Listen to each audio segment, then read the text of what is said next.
Hi there, am I on? I'm sometimes not sure actually, and I realised that I didn't check the volume before I turned it on, so I'm sorry everybody. How are you all?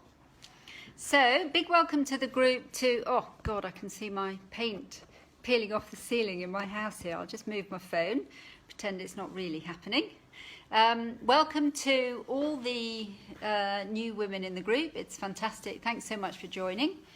So today what I really wanted to do was just to have a bit of a summary really about the menopause jigsaw. You probably thought that was very cryptic and a bit deep, but it's not really. I just thought it might be useful to summarise sorts of things we've been doing in the group. It's a new group and it's for action takers really. It's for women who are really suffering with bad menopause symptoms and they're having a negative impact at work, and who actually really want to do something about it. So the sorts of things that I've been talking about in the lives are really my sort of take on some of the menopause literature, some of the menopause debates, some of the things that will be holding women back. And I'll be talking a lot about that tonight in the training I'm doing. So I think to start off with, when I talk about the menopause puzzle, is that it shouldn't really be, a puzzle in any shape or form. It should be a well-managed transition, just like puberty or pregnancy or a changing job or moving house. But obviously it's not like that. So that's why it is a bit of a puzzle. And many women struggle to know which bit fits where at a certain time. And that's how I certainly was for many years, which is why I pulled together all my research and materials and put it actually together into this systematic programs, set of systematic programs which I have, so that other women weren't in the position that I was for so long, lurching from symptom to symptom, which is really not ideal. So some of the things that I've been talking about, not quite sure what happened there. Some of the things I've been looking at is why HRT is not enough. Many women really benefit from HRT. Many don't though, and I certainly didn't. I tried so many different types for years, and lots don't actually want to. So one of the points I make is that HRT has to be within a coherent plan.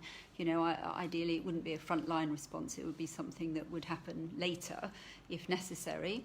I've also looked at some of the challenges of information about menopause, that it can be a bit fragmented, a bit too medicalised.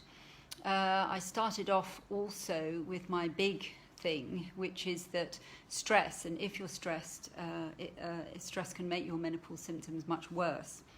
So obviously it's really important to look at the underlying issues related to stress, and if most of the world is stressed, then you're probably somewhere on that continuum.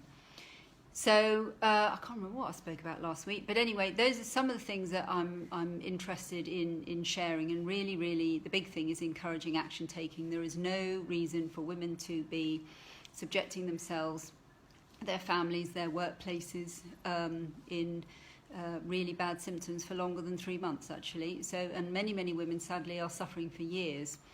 And there's masses of data showing that, and so we've really got to try and turn the tide on that.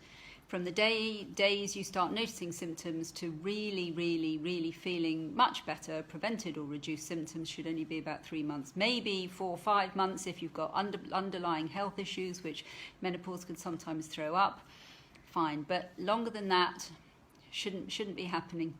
So those are some of the things that we need to really think hard about in order to get back to the top of our game. So I think one thing to think about is where you are on the journey, and I'd say level 1 is where you've just suddenly identified symptoms, and there's a couple of women who've just joined the group. Sarah's one of them, who's a nurse or a sister who's working in a hospital and who's actually looking at preventative and information about perimenopause, which is fantastic because ideally that's where we'd be starting on the prevention side, or the being informed before you get hit by symptoms, and therefore not necessarily in the best place to make decisions if you're right in the middle of symptoms. So that's really excellent. So level 1 would be you're starting maybe to notice symptoms, and that's the stage actually where you're quite vulnerable, because you need to make sure you have information and a plan. I'd say, and if you're still having symptoms, even if it's years later, you're still only at level 1, because level 2 is where you've actually progressed to manage your symptoms. You know what phase you're at, because peri-menopause is split into 3 as far as I'm concerned. So is post-menopause, different phases for different stages of menopause, different sorts of symptoms really. So that would be level 2. Level 2 is only when you've got a plan and you're actually taking action. Level 1 is really just noticing and pulling your info together to see what's going on. And then level 3 is really when you're performing back at the top of your game. So I see too many women stuck at level 1, not making the progress to level 2 because they're without a plan. So what I'd love to do is, if anybody's got any questions, send them over to me, because I can always do a live about different things. Hopefully some of you are going to be joining my training tonight, which will be brilliant. If not, there'll be a replay link which I'll send you tomorrow, and always look forward to your comments and feedbacks. Bye.